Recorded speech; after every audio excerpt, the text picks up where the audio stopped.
Hey everybody, Adam Savage at Earl Hays, alongside Props to History, Michael Corrie. How are you, sir? How you doing, buddy?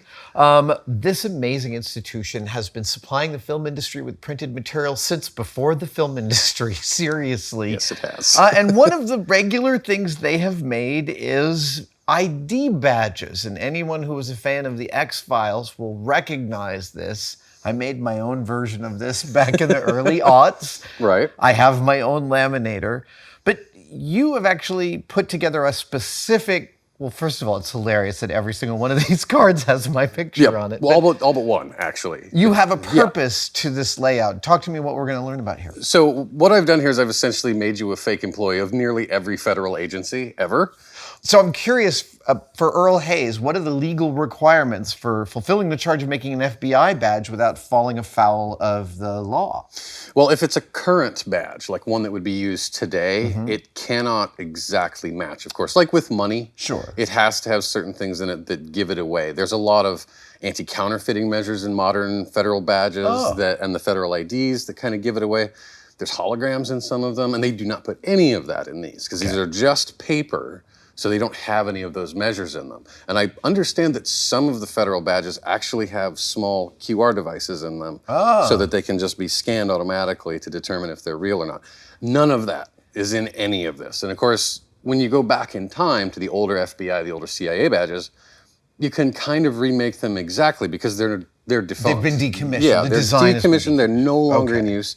And sometimes the badges that you see on screen are entirely fabricated. They have Like never the design existed. Yeah, like is fabricated here and it never existed in real life. right, because like a director will say, like say we're watching an episode of the X-Files where they go back to the old days of the X-Files. Yeah.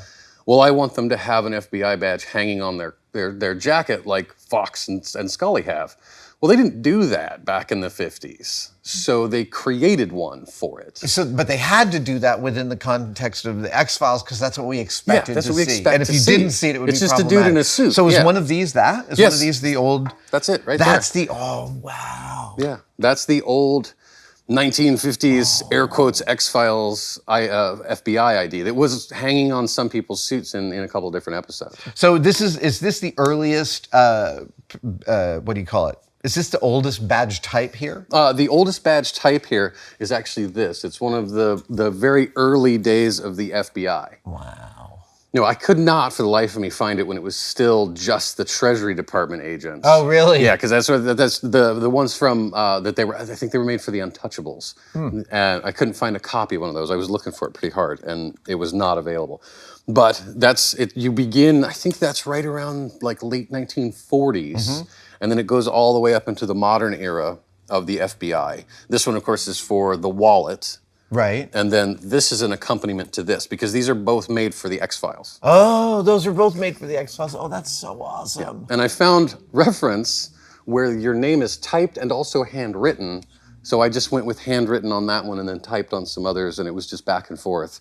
It's so amazing because I swear, like, if I had seen a scan of this, I would have assumed that my camera was out of focus. Right. And I would have done all this work to sharpen up the edges here. And it's just an artifact of the printing process. Yeah. And it's because they were all printed on probably that machine over there, and they just ran them off and then sent them out. That's amazing. And they would have most likely made a lot of these either on set or they would have made them here, which is why every FBI director's signature and your signature is actually my handwriting. Because I put myself in the position of the prop master making them. You, the principal actor, you wouldn't sign them. No. It would be the prop master making them. So it's all my handwriting. Amazing. Is the typewritten names all used on the typewriter? Yeah, they're all used on the typewriter so it's in-house. all physically done. It's all physically done. Wow. And then all the photographs are essentially similar to the process they would use in the past, which would be a Polaroid. But of course, we printed out the exact same picture each time. Right. And then just glued them in place and then laminated them. And some of these would never have been laminated because that process was later on. But they would have done it for production because it made them more stable. Yeah. So back and forth. And these are the large wallet CIA. Oh, so these would have folded here and been the, dude, these look so great. Yeah, and they have, there's if you look at the original IDs, the actual CIA IDs, because this one is from the 60s era, and this one is closer to the 90s. There's a lot of difference in this design around here. And on the actual CIA badges, there's a watermark on them. There's just all kinds of stuff that you don't see on these because usually, what do you see when you see these IDs? You see somebody go, I'm blah, blah, CIA, and then they put it away. It's a flash. Yeah, so you don't see that at all. But this is kind of just a smattering of the different IDs that are made here, and then an example of something that is not necessarily an ID, but something that they make a lot of is these weird little permission badges and and this one's from the Atomic Energy Commission, and I believe this is from the Able Baker test. There's so much more. I mean, I made all of these IDs in about an hour and a half, and I did it because I wanted to, one, show the breadth of what they could do, but then also how quickly this stuff needs to be turned around sometimes. Right. Because somebody gets recast. Or a new character is added. We have to make all brand new stuff for them, and then how quickly it can be turned around. So here I'm just gonna. That's Airwolf, and these are the X-Files. Are there other IDs that you know what franchise or what film they were made for? A lot. There's some in here that have been used in so many. Oh, I'm totally sure. It's hard to point them out. Shown up in every Dick Wolf production. Oh yeah, absolutely. Yeah, like these have been seen in X-Files. This style of CIA badge has been seen in X-Files. What I find funny is, I mean, they're designing so that a cursory examination does show that it's fake, but just the flash, it's totally sells. Oh yeah, it sells on camera right now, but if you look at it close, that's got to be wrong. Yeah, it's not. The colors are off, and there's a couple of other little things wrong with it. And like this, I believe, I can't find a reference for it, but I do believe that's also a fabrication, but I can't figure out for what yet. So that's one of the great mysteries of this place, is that you can pull 1,000 things out, identify 99% of them, but there's going to be something that it's so obscure you have no idea. Well, there's something I wanted to talk about, which I'm sure you have been getting the crash course in, is we've talked a lot in these videos about what Earl Hays turns out in terms of the graphical requirements, the historical requirements, the process fidelity. But one of the things that I am noticing is really, really clutch is there's a deep appreciation for color here. Oh yeah. And real subtlety of color, because having held real NASA Apollo era equipment, like these colors are getting something that, as I'm mentioning, I get goosebumps. Like that is so dead on the money. And the creams and the specific colors that really harken to specific decades and sometimes even narrower periods than that. Yeah, no, I found catalogs in here that are just color.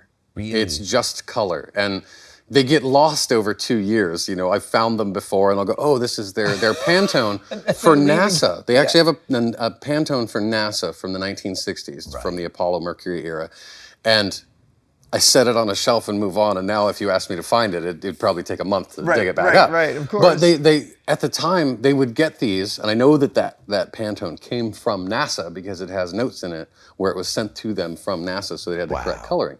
But they got it in the 80s. Right. So NASA was like, we don't need this. Take it. Of course they don't. Yeah. Oh my God, that makes total sense. Yeah, and there's whole catalogs of their insignia, of NASA's insignia from start to finish that came from NASA. It's from their official offices. So they would get it exactly right.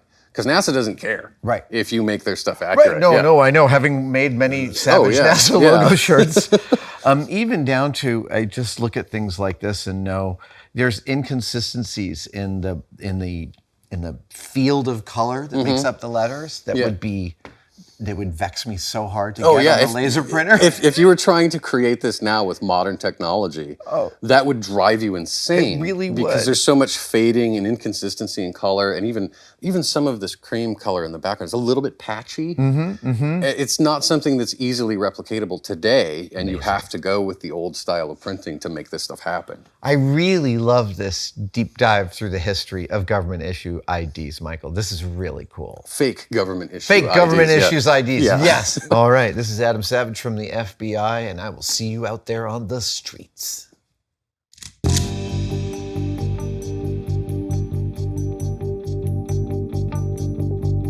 Hey, I hope you enjoyed that video. I cannot tell you how much fun we had filming it. I want to take a moment to thank Michael Corrie, props to history, and specifically Earl Hays Press for their incredible generosity of the time and energy they have given us to let us follow along as they unpack and reveal the incredible history in this and all of their other buildings. And if you have been watching any of these Earl Hays videos and content and wondering to yourself, how do I add any of that incredible history to my prop collection? You are in luck, because Earl Hays has started to make parts of their incredible collection available to the public. If you've ever wanted your own package of Smeat, well, you can follow the link in the description below and go buy it. This is just one of many things available, and more will become available as time continues. Thanks again to Michael and Earl Hays. See you guys later.